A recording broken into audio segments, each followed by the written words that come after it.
We have three beautiful grandsons, James, Levi, and Caleb.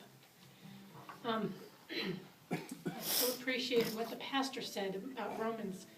You know, neither height nor depth, nor principalities, nor life or death, nor things to come shall ever separate us from the love of Christ. I've been a Christian for 26 years, and 22 years ago I led David to the Lord. There is no doubt in my mind that he was a believer because I led him there. He went to church with me a couple of times.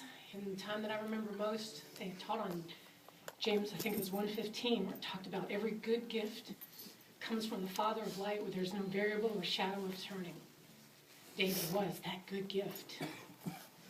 I knew him from the time I was 14 and until he was taken.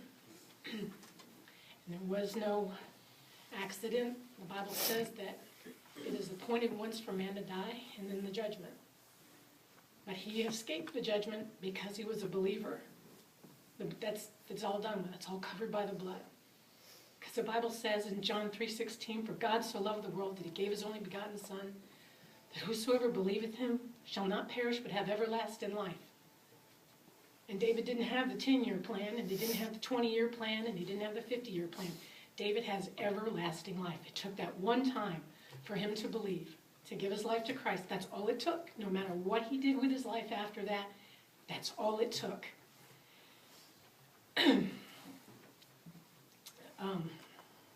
I remember one day, Jeanna Ray came up to me. She goes, "You know, I'd like to paint my room."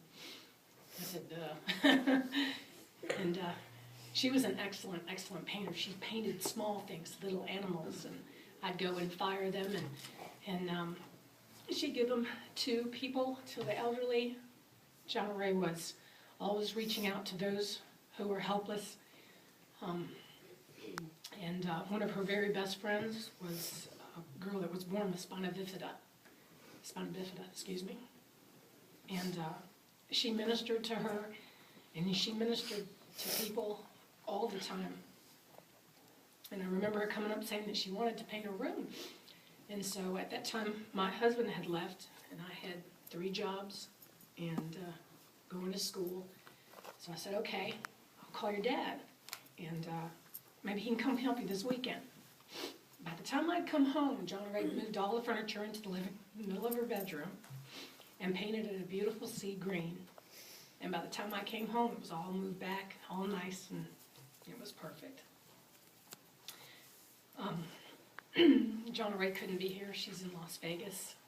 She has a very, very sick son, James, who was named after her grandpa.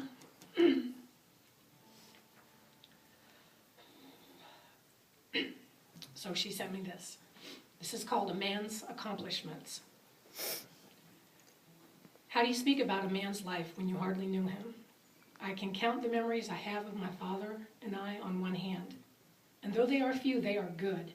And though they are simple and seemingly insignificant, they are precious to me and forever embedded in my memory. As you gather this evening to say goodbye to David, I want to share with you one of his great accomplishments. I want to tell you about his daughter, his legacy.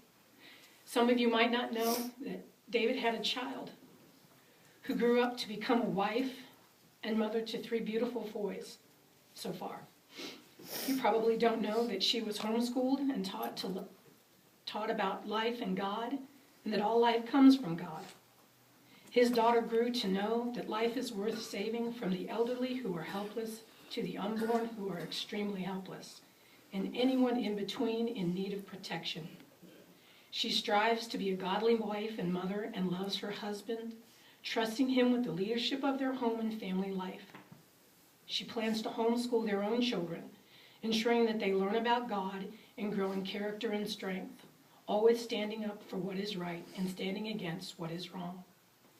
Her desire is that her sons will be hard workers and trustworthy leaders of their own families. If ever blessed with daughters, they will also learn the importance of being godly wives and mothers, and to be keepers of their own homes, raising their children to follow after God. Her desire for a Christ-centered home life is strong, and that is what guides her in the rearing of her children. That is what shows her how to be a submissive wife, following her husband's direction for their family. And when her children are old enough, they will know the truth of their grandfather's passing, that his death was not in vain, but that he died protecting someone, offering them a safe haven, standing in as an angel sent from God. Their grandfather died a hero. Though David might not be able to be credited for the kind of woman, wife, or mother that his daughter became, he is every much a part of her as her mother is. God chose him before the foundation of the world to be her father. He was set apart from being anyone else's parent, kept especially for her and only her. I thank you all for coming today to pay your respects and bid farewell to my father. I wish I'd known the man he was before circumstances changed, making that difficult to happen. May the good memories you all have of him be cherished, and may God grant you all peace in knowing that even